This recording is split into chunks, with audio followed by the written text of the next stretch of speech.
If you are looking for resources or places to donate, please visit www.standwithminnesota.com. Talk to me.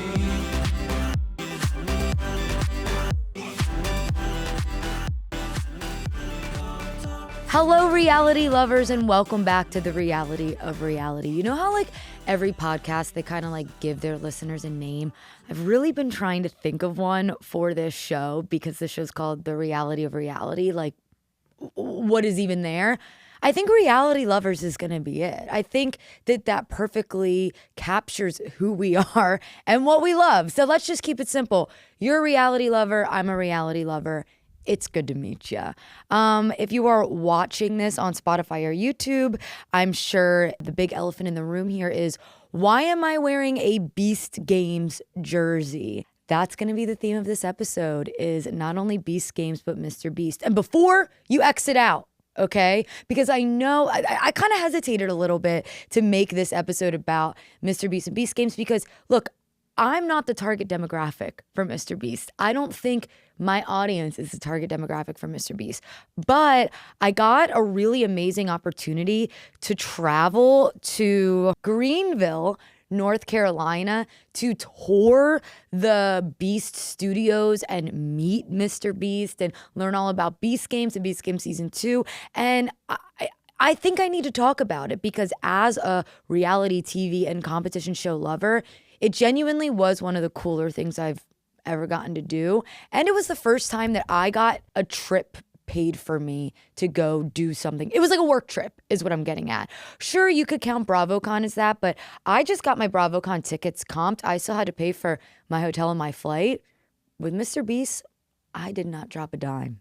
Okay? So I'm going to tell you guys all about that. But first, there are some big current events that I cannot ignore. I am recording this episode on Tuesday, January 20th. So by the time you guys listen to it next week, this might be old news, but I don't give a fuck. I cannot not talk about this in this episode because it's consuming my brain. Kyle and Amanda broke up. Kyle and Amanda broke up. I don't know why I'm surprised. I don't know why I'm shocked.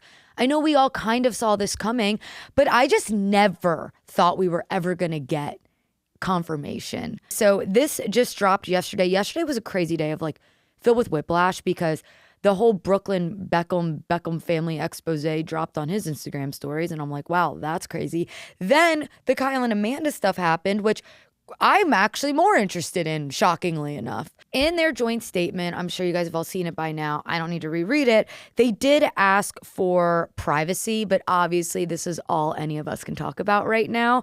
So there are just a couple of things I want to address with this whole Kyle and Amanda breakup. Now, here are the rumors that have been building up, right? So obviously we've always, for the last couple of months, have thought, did these two break up?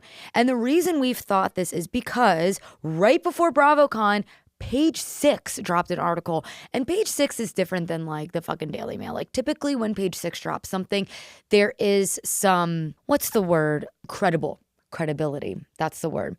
There is some credibility to Page 6. So they dropped that there was news of Kyle and Amanda living separately. But then BravoCon happened. Obviously, it was all Kyle and Amanda were asked about. And they pretty much were just like, we're good. Stop asking about our marriage, right? Well, then Christmas rolls around and people noticed that Kyle and Amanda did not spend Christmas together. Now, the discourse of that online was they never spend Christmas together. They always spend it apart. And then a lot of people were like, well, that's fucking weird. If you've been married, why are you spending Christmas away from your husband? So that was also kind of a little bit of that's kind of strange that they're not spending Christmas together. I can't speak on that. I don't know their fucking holiday routines. Then Kyle drops the news that he is going on a DJ tour, the Let Him Cook tour. And a lot of people, one of my favorite podcasts I listen to is called Snarkbait Pod, said that right there was the divorce announcement that Kyle is going on a multi-city DJ tour because we know how Amanda Batula feels about his DJ career. Matt Rogers also said something in an interview with Andy Cohen on, I think, his Sirius show that Amanda is about to have a Paige DeSorbo moment. And obviously all of us are like, well, what the fuck does that mean, Matt? A Paige DeSorbo moment is you separate from your shitty reality TV boyfriend and you thrive and you shine. So yeah, all these things mixed together with rumors of Kyle maybe allegedly being unfaithful at some of these DJ things. These rumors have existed for years. I mean, they've even been talked about on Summer House. So I never really give those too much weight because there's just always going to be rumors about a significant other cheating, I guess. I don't know. But now this announcement left me with more questions than answers, I think. The biggest one being, do we learn this on the show? Whether it be Summer House or the In the City spinoff, is this something that does get addressed on Bravo? Are they divorced or separated in the City spinoff? Are we going to get one of those like Paige DeSorbo post-credit scenes where Amanda's talking to all the girls about her breakup? Could that be a moment where maybe Paige is back on the show so Amanda can tell people about it? That would be fucking sick if they brought Paige back in just for that scene of her telling like the girls about her divorce. I don't think they will, but you never know. Another thing is Loverboy. What's going on with Loverboy? Obviously, Loverboy is fully Kyle's thing, but in my eyes, it's kind of as much Amanda's thing as it is Kyle's. She really did a lot of the graphic design, the branding. She is kind of the face of Loverboy alongside Kyle. Now, Loverboy has branched out into Flower Boy, which is like a marijuana drink. I think what Loverboy should do, what Kyle should do if he's smart, is don't let Amanda leave. Give Amanda her own branch of Loverboy. Lover girl. Ha! Dollar sign, bingo, bingo. Why are we not doing that? That better be in the works. Because look, maybe Amanda doesn't want to be tied to Kyle anymore. Sure, I don't know, but she put so much heart and soul into Loverboy. I couldn't imagine that and constantly still promoting it, by the way. I couldn't imagine that she'd want to step away. So we'll see. Another thing I want to talk about real fast because I feel passionate about it is the discourse about the Vanderpump Rules reboot online. It's not that bad. It's not that bad. I think people just gave up on it pretty quickly. I don't fucking hate it. I'd venture to say I like it. But I just feel like people are being a bit too hard on it, and we need to understand that this is not meant to be Vanderpump Rules season 1 through 11. It's meant to be a different show. And yeah, I know that people are like, they just want to be famous. They just want to be influencers. What difference does that make from the original cast that just wanted to be famous actors and actresses, right? I don't know. Maybe I'm just too much of a VPR loyalist, but I don't think it's that bad, and I think people are being a little too hard on it. So there we go. Now I want to talk to you guys about my time with Mr. Beast. Again, I know that this is not necessarily something that my audience consumes, I guess you could say, unless you are someone with a child that watches Mr. Beast videos. But I think that's why I do actually want to talk about it, because I found myself kind of becoming obsessed with Mr. Beast videos. Okay, hear me out. I am leaving some space open on the side of my screen because when I tell you guys about my experience at Beast Studios, I do have videos that I can share. So if you're not watching on YouTube or on Spotify and you do want to like see some of my videos from the experience, tune in on there because I will be adding them to this video and really testing my editing skills. But I know that Mr. Beast, also full name is Jimmy Donaldson, that's something I learned recently, is kind of a polarizing person. He is like so incredibly filthy fucking rich, and a lot of people don't fuck with that. I get that. But going to Greenville really opened my eyes to like this empire that he's built, and it's extremely fascinating. So let me tell you the story. So when I first got this invitation, it was in an email, okay? And I received like a lot of emails all fucking day of just random bullshit that is like, work with this brand, do this thing, like a lot of like spam that these companies are just like spitting out to people like me, like content creators. So when I received the email saying, hey, I work for Mr. Beast, we want to invite Kate to Greenville and we want to fly her out and show her an advanced screening of Beast Game Season 2, I was like, this is fake. It just looked like a fake email and it didn't really have that much information. So I said to my manager, Jerry, look, I'm interested in this, but I don't think it's real. So he was like, I'll look into it, okay? And then I didn't hear anything for weeks. So I just figured, okay, I was right. That wasn't actually a thing. Then I'm in this studio, and Gia, who also works for my management team, did say, hey, Kate, I need your known traveler number for your flight info for North Carolina. And I'm like, what? What? And she goes, yeah, the Mr. Beast thing. I'm like, I didn't even know that was real. Like, I thought that was like a fake thing. And she was like, no, it's very real. We've been talking to them. You're going to go. So I was like, fuck yeah, because I am in the stage of me being a content creator. And personally, I don't know that I'll ever grow out of this, and I hope I don't, where I'm kind of excited by literally everything, and I don't want to say no to anything.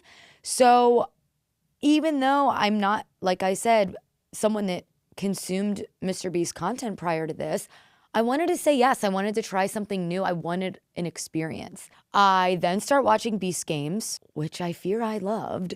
I really liked season 1. Season 2 is out now. I'll talk a little bit about that. I'm wearing some merch, obviously. And then I was like, well, I should obviously watch some Mr. Beast YouTube videos, which I've like seen clips of Mr. Beast YouTube stuff online, and I do fall victim to like consuming a clip for sure. I started watching some videos. I watched like one of his like ages 1 to 100, where they literally will have like one person from every age 1 to 100. So they'll have a 1-year-old, a 2-year-old, a 3-year-old, a 45-year-old, a 68-year-old, a 74-year-old, a 99-year-old, a 100-year-old, and they're all competing against each other to win. I don't know what they win, probably a fuck ton of money. So I started watching videos like that, and I was like, I never thought of Mr. Beast content as like a competition reality show, but that's exactly what it is. Because not only, I mean, obviously these people are competing, but they are like building relationships with each other within these videos. And I felt that way watching Beast Games, where my biggest complaint about Beast Games season 1, which we did talk about on the tour, was they had some of the best casting. Some of the best competitors. Like I was watching, and like some of these people, I'm like, they should be on shows like The Challenge, The Traders, Survivor, because not enough people are seeing these people. Anyways, I digress. So with the minimal information that I had, I hopped on a plane to Raleigh, North Carolina. I had a driver drive me from Raleigh to Greenville. It was like an 1.5-hour drive. My driver was awesome. He told me he also drove the Jonas Brothers, and he said that they sang along in the car the whole way to Greenville or wherever the hell he drove them. The Jonas Brothers had nothing to do with me. I don't know if they had something to do with Mr. Beast, but I guess he's just like a celebrity driver. I thought it was cool to sit in the same car as the Jonas Brothers. So I did kind of think this was a scam, if I'm being honest, because I had absolutely zero information. So I'm only there for 3 days, okay? I arrive at night, and I'm only in the hotel for 15 minutes before I have to meet up with the other content creators that are going to be there for dinner. And I had asked some of my other reality TV content creators, like, are any of you going to this? And no one had heard of it. It wasn't so much that I thought it was a scam. It was, I actually thought this was going to be a Mr. Beast video where he sent us there to actually compete. We weren't actually doing a tour, and we were actually going to be a part of a Mr. Beast video, or we were going to be a part of Beast Game season 2. And because I remember saying to Gia, I'm not going on a fucking helicopter, because Beast Game season 1, there was a lot of helicopter action. I'm like, if they show up with a helicopter and they want to take me to fucking Panama, I'm not doing it. I'm not doing it. So I was like, I was dead ass. I dead ass thought I was going to be on the show. So much so that we all meet each other in the lobby, because a big part of Beast Game season 1 was like the connections you made with the people that were on the show with you. I'm like, I need to form a connection with these people just in case there's like a vote. I'm like meeting these people, but in my head, I'm like, I need to make an alliance. So I'm like, I need to be really likable so that if there is a vote and the game starts, that they're not going to vote me off first. So I meet everyone in the lobby, then we go out to dinner, and I am making sure I am putting in FaceTime with every single person so that like when this inevitable vote happens, I'm the one that's going to win $1 million because I became friends with everyone. Obviously, we weren't a part of the show, which was a relief, but I also was a little pissed because I do actually feel like I walked away being really tight with everyone. And I do think if it was like a popularity contest type of thing, I may have won. I would have at least been in the top 3. I do feel that way. But it doesn't matter because I made good friends out of it. So we go to dinner, we all meet, and it is all YouTubers. And everybody is saying, what's your YouTube handle? What's your YouTube handle? And I'm like, I don't have one. I'm like, I have a podcast that has a YouTube, The Reality of Reality. At the time, I think I had 80 subscribers, but I was happy to flex it. But I was like, I'm a TikToker, and no one else there. I repeat, no one else did stuff on like TikTok or Instagram. It was just me. Every other person was a YouTuber. So the fellow YouTubers I was with, I have to give them all shout outs, was How to Beat, The Take, Folding Ideas, Thrifty Typewriter, Recap and Chill, and Anime Balls Deep. And they were all awesome. The cutest thing was Anime Balls Deep is this group of 4 guys. They had never met in person before. Since they do all their stuff online or on YouTube, like I think 2 of them were in London, one of them was in Dallas. I forget where the other one was, but it was their first time all meeting, and they were brought together from this trip. Also, one of the guys there, his YouTube account is Channel Awesome. People were like very starstruck by him because apparently he's had a YouTube account for like almost 20 years. Like he's one of like the OG movie and TV YouTubers. So like that was really cool to meet him. A lot of these YouTube accounts are also faceless and just like voiceover, which I found to be very interesting. So we end night 1, we end the dinner, and I'm still kind of like, why am I here? I've never once talked about Mr. Beast. I don't make videos about Mr. Beast. I do not understand why I'm here, but I'm still leaning in. I also, at this point in time, didn't necessarily count out the fact that I still may be on a show. And obviously, like, I talk about Survivor and stuff online, so I'm like, maybe they know I'm, like, down to be on a show. So I still, at this point, am thinking I'm gonna be on a show. So that brings us to the day of. So we get picked up in a van, and it was really nice that we all went out to dinner the night before, because little did I know we were about to spend truly sun up to sundown together this day. We get in the van and we go from the hotel. By the way, we stayed at this like Hilton in Greenville. It was so gorgeous. Oh, and I forgot to mention, when we arrived, there was like a little goodie bag of like the shit you see influencers get. I like felt like an influencer. It was so sick. Like a sweatshirt, a hat, a t-shirt, a shit ton of Feastables, which I had never had Feastables. Obviously, it's like candy, but there's also like Jack Link's beef jerky. Kind of random, but it sustained me throughout the day, and I really enjoyed it. I thought it was really tasty. This is not something I got in the welcome gift. I got this later. I'll get to it. I'm someone that likes to explain stories in order so you can really feel like you were there. So sorry that I keep saying, I'll get to that, I'll get to that, I'll get to that. But I will get to it, I swear to God. We arrive, and it's just like a office building in the middle of nowhere. I don't mean to like shit on people that are from Greenville or North Carolina, but I really did feel like I was in the middle of nowhere while I was there. It was so rural. So we go to the building and we go up in this conference room, and we're just kind of sitting around the table, and the sign says, welcome YouTubers. And still I'm like, bitch, what the fuck am I here? I'm not a YouTuber. Luckily, the one woman that was helping us out, her name is Brady. She was awesome. Brady and Keith, shout out. Those are my people. She did say to me, like in private, she was like, Keith, by the way, like we are totally aware you are a TikToker and not a YouTuber. Like it's okay. We're just saying everyone's a YouTuber. And then later on in the trip, I did kind of say to her and Keith, like, okay, between us, why am I here? And they were like, we weren't in charge of the process of selecting who came, but obviously someone saw something in you and da-da-da-da-da.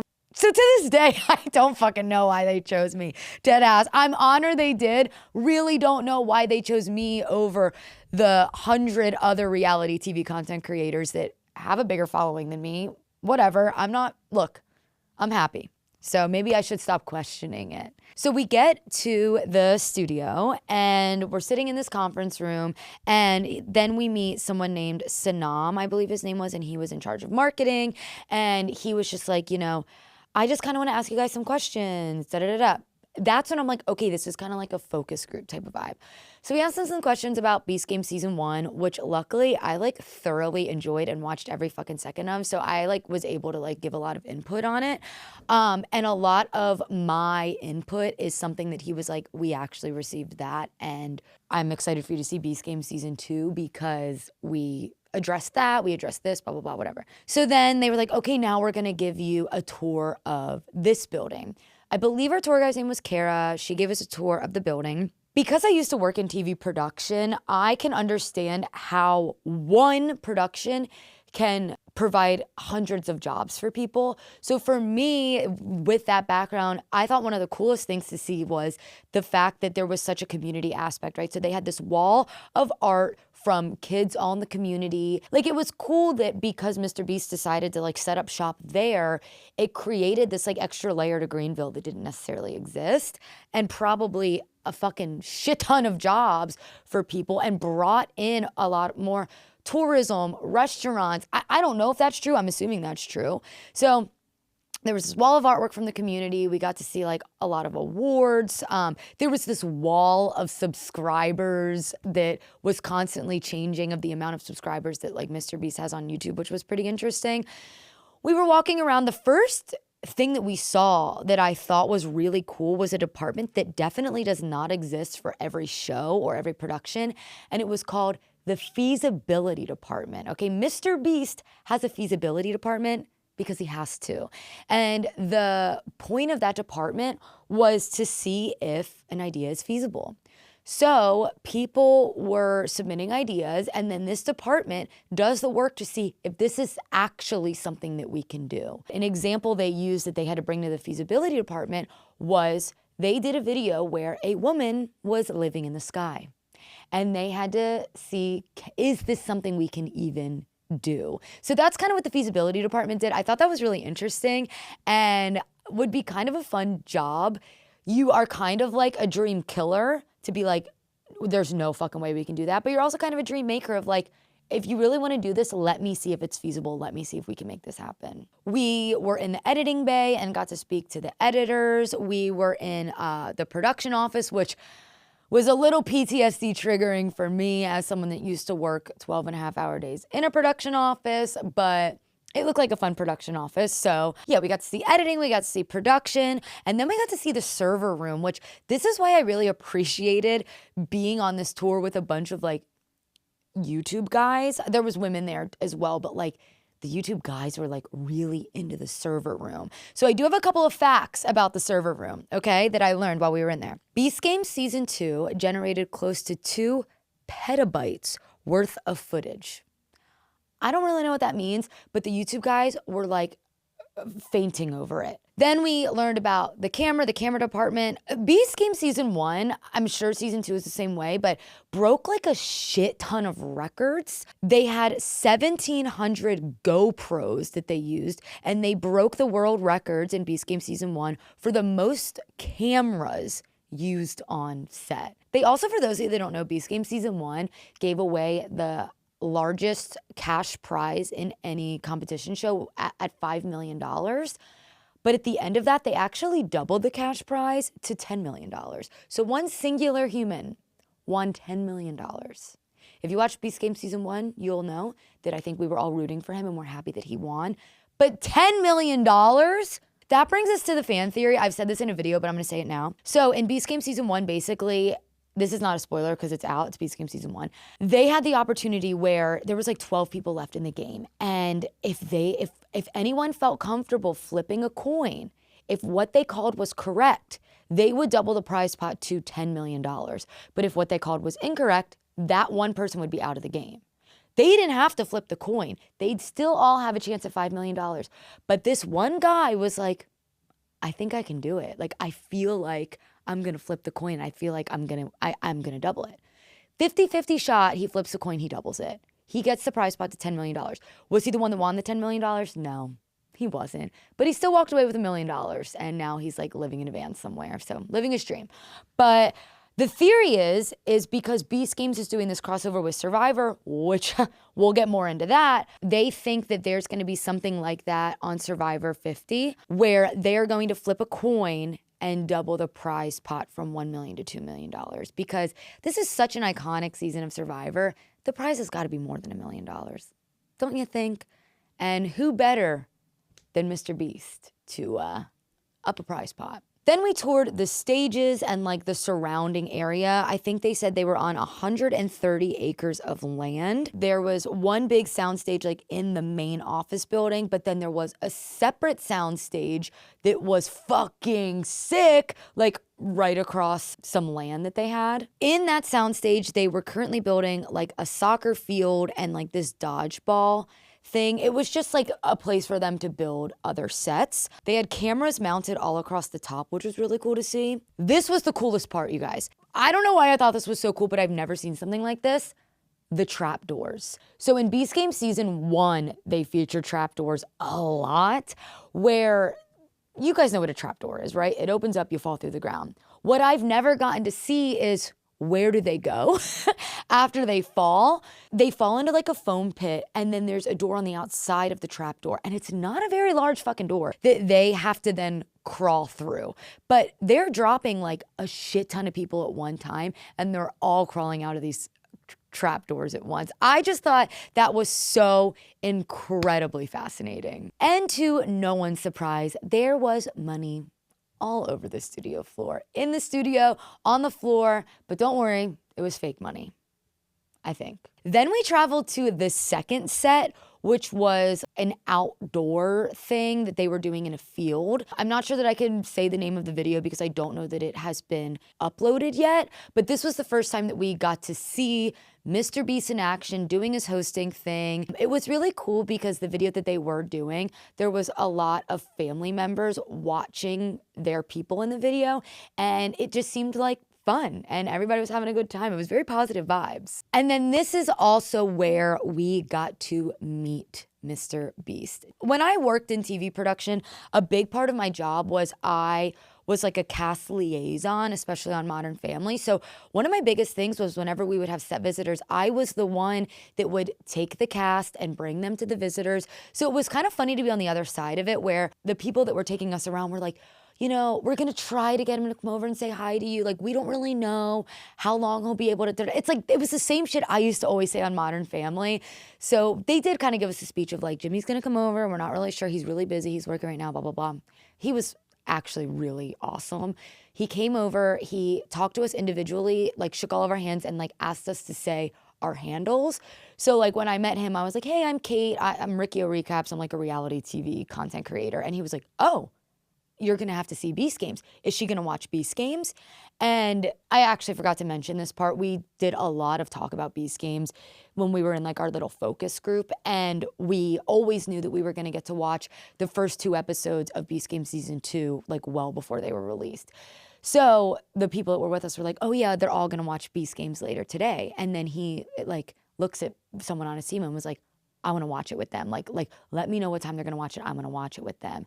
And we were all just kind of like, okay, sure. Like, you're a busy dude. Like, you're not going to come watch it with us. But yeah, he like met all of us and shook our hands and got to know our handles. And like, he even was like, oh, I think I recognize you to like some of the other YouTube guys. So it was really cool. And he just seemed really into it and really, really excited to tell us all about what he was doing that day, the things that they were filming, the things they were building, the things they have in production, the ideas they have. It almost got to a point where I was like, I feel like you're telling us too much. Like I feel like you maybe shouldn't say these things, but luckily I'm pretty sure we all signed an NDA. So we're not going to go and spill his tea.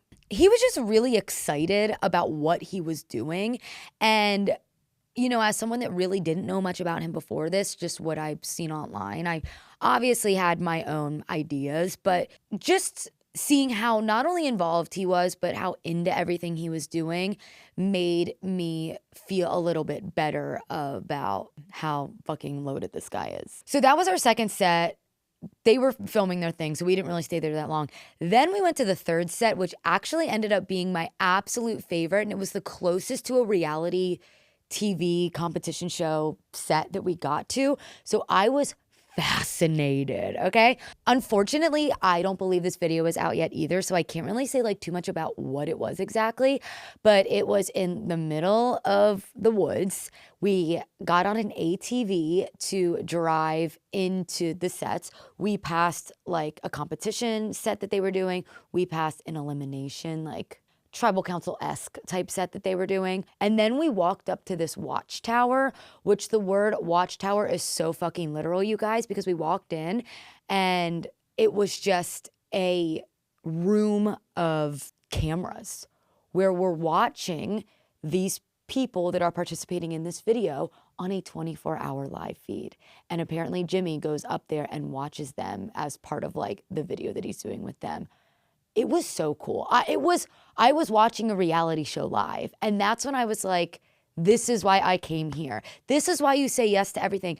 I've never gotten to see something like this, and it was so authentic. Obviously, there's always a little air of like, let's say Survivor, for example. I know this to be true. I know that they actually live on an island, but there's a lot of skeptical people out there that are like, they don't actually sleep outside. They don't actually not have food, blah, blah, blah. It's like, so it was really cool to see like, oh, they're actually doing this thing. These people are actually crazy enough to volunteer to do this Mr. Beast crazy ass YouTube video. So when the YouTube, if you guys are interested, when the video comes out, I'll share it on the Reality of Reality Instagram. But yeah, that was really fucking cool. So then we arrive at our final stop, which ended up being another set. It was like this bedroom set. I think it's one of those videos. He's done a bunch of these where he like locks people in a room together for them to win money. But this was kind of like where we were hanging out. And then there was a screening room in there that we watched Beast Games Season 2. I don't have any footage from us watching Beast Games Season 2 because we weren't allowed to bring our phones in there because it was unreleased.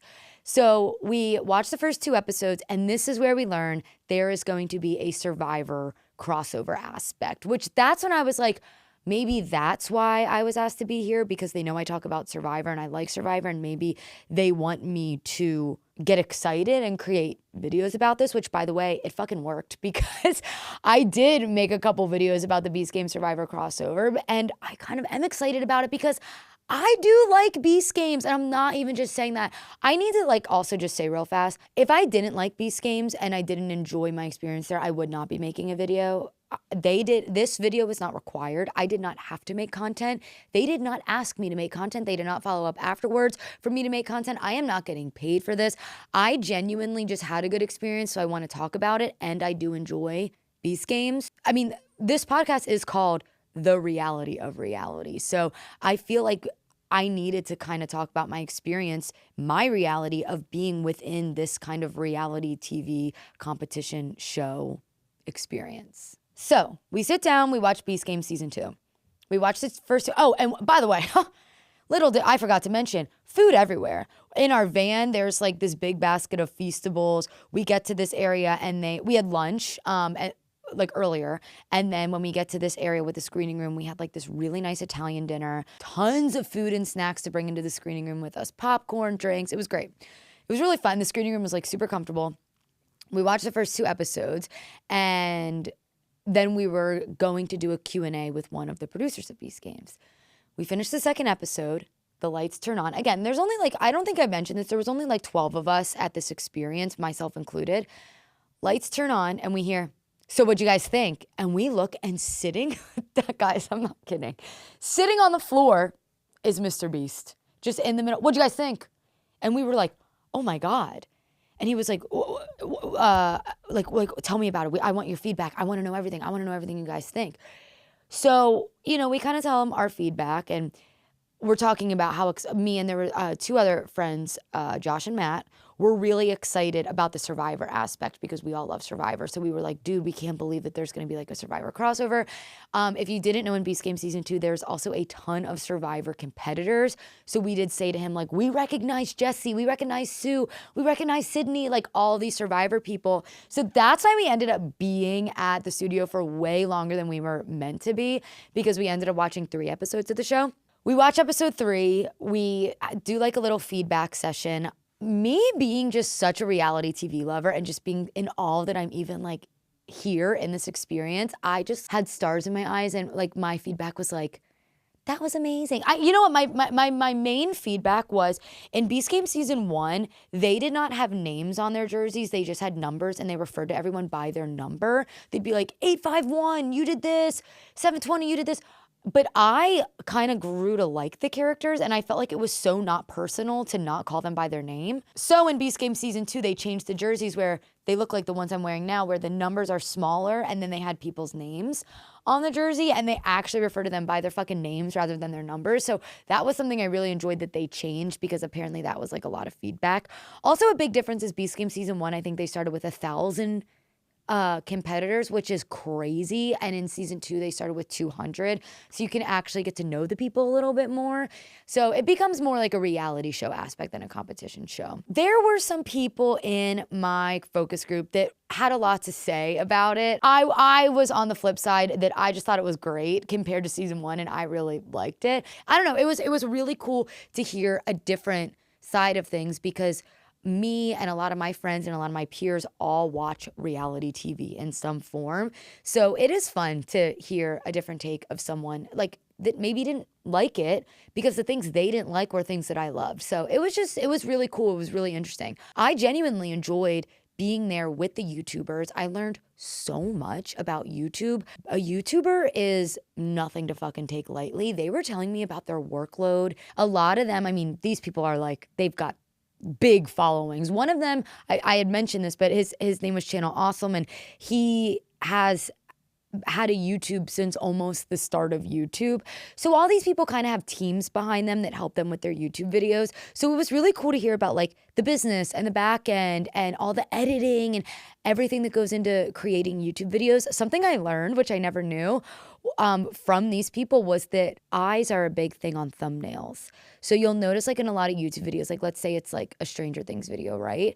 They'll show like a photo of Will Byers, but they'll like change his eyes to look like scared or sad. Like they really focus on the eyes in their thumbnails. I don't know. I don't really know what that means, but that's what they taught me. So yeah, meeting the YouTubers was really fascinating. And just like we all went to a bar afterwards, and just me getting to sit there and listen to all of their stories and their come up and how long they've been doing everything. Like this is a group of people that I never would have met had it not been for this experience. And I would have never have gotten this insight into the world of YouTube had it not been for meeting them and getting this experience. So it was really cool. So yeah, I mentioned we went to the bar after we all got back to the hotel, and we just like, we're kind of on a high, and there was a bar right around the corner called Grumpy's. So we were like, we have to check out the local Greenville haunt. So we went to Grumpy's all together, had a drink, kind of reminisced, learned more about each other's families and stuff like that. It was just, kind of felt like a summer camp vibe. You know, we were only there for 3 days, and we literally spent the entire day with each other. So it was fun to kind of like exhale, not be in B Studios anymore, and just get to talk to each other and hang out at the bar. Oh, and I actually forgot to mention after the screening, the history of this jersey, you guys. I can't believe I forgot it. I've been staring at it this whole time. After the screening, they were like, we have one more surprise for you. And they brought us into the soundstage, and there was these blocks that they used on Beast Games Season 2 they gave all of us a custom Beast Games jersey. So I'll give you guys a better look. I'm going to move the mic out of the way. There's even a back. Yeah, then we got to take photos in the jerseys. We got to take photos with each other. We got a big group photo. We got to, sit on the pile of fake money, which again, it's allegedly fake. I really wasn't quite sure, but it was a cute little experience, and I thought it was really sweet that they made us this jersey. And I remember receiving the jersey, and I'm like, when am I ever gonna wear this again? And look at me now, I'm wearing it. So yeah, my takeaway from the experience with Mr. Beast, with Beast Studios, is that it is a lot of work. These people work hours and hours and hours a day because, like, for example, the one woman that was walking around with us is a producer. She works on Beast Games, she works for Beast Studios, and she was working with us. While we were there were like 3 different things filming at once. While Beast Games Season 2 is in post-production, while they're in pre-production for probably a million fucking things, the hours that those people must work are astronomical. They are spitting out so much content. But on the flip side, I actually just listened to Mr. Beast was on this podcast called Diary of a CEO, where he said he knows that people work really hard for him and he pays them well. So that was kind of my whole thought process while I was there. I was like, I hope these people are getting paid well because they are working a shit ton. And it does seem like they are. And again, like I had mentioned earlier, another takeaway is the amount of jobs he's made for people. I mean, just one YouTube production is probably a couple days of work. You need hair and makeup, you need lighting, you need camera, you need grips, you need transportation, you need production assistants. Like, it is just so many people that he has probably hired locally in jobs that he has created in Greenville. And I think that's really admirable. And just him being so excited and loving what he did so much and caring so much about our POV. Like I said, earlier in the day, he was filming something at like noon, and he was like, I want to come while you guys watch and get your feedback. That was at like 9 p.m. He came and he talked to us, and then he was filming something after that at one of the woods sets that he was doing. So it is truly like an all-day thing for him. I do not think this motherfucker sleeps. Actually, I'm pretty sure he doesn't. I just learned that in the Diary of a CEO podcast. So, I know that people have their opinions on him and think what they want about him and his business and his practice, but just seeing it firsthand, it was fascinating. Everybody seemed happy and really into it. I mean, everyone that we talked to had worked there for multiple years. So they must be doing something right over there. Again, they are not paying me to do this. They did not ask me to do this, but I am going to say if you like competition shows, especially if you like Survivor, Beast Game Season 2 is currently airing. It is a fun, easy to watch little competition show. It is on Amazon Prime if you are interested in checking that out. Lastly, I just want to thank you guys so much for listening to The Reality of Reality. This is still a fairly new podcast. We are growing, and I sound crazy. I see every new listener, every new subscriber. I try to respond to every comment, every Instagram follow, TikTok follow. You don't understand how much it means to me. It's really hard to grow this type of thing from scratch, essentially. But I just want to provide a safe space for all of us to talk about reality TV. So I hope I'm doing that for you, my fellow reality lovers. Next week's episode, I am going to have Josh Cerrone stand back on. Obviously, he's living in LA for a month. So I was like, Josh, obviously, I have to have you back on the show before you go back to New York. And that motherfucker better have watched The Sandlot by now, because if he didn't, I'll be pissed. If you listen to his episode, you know what I'm talking about. So yeah, tune in for that. I just interviewed Ann Maddox, Tom Sandoval's former assistant. That was the episode that aired before this one. If you haven't listened to it yet, make sure you listen to it. And follow The Reality of Reality on Instagram, TikTok, Spotify, Apple, YouTube. Like, rate, subscribe. Do all the things people are supposed to do, I guess. It means so much to me. And I'll see you guys next time. Bye.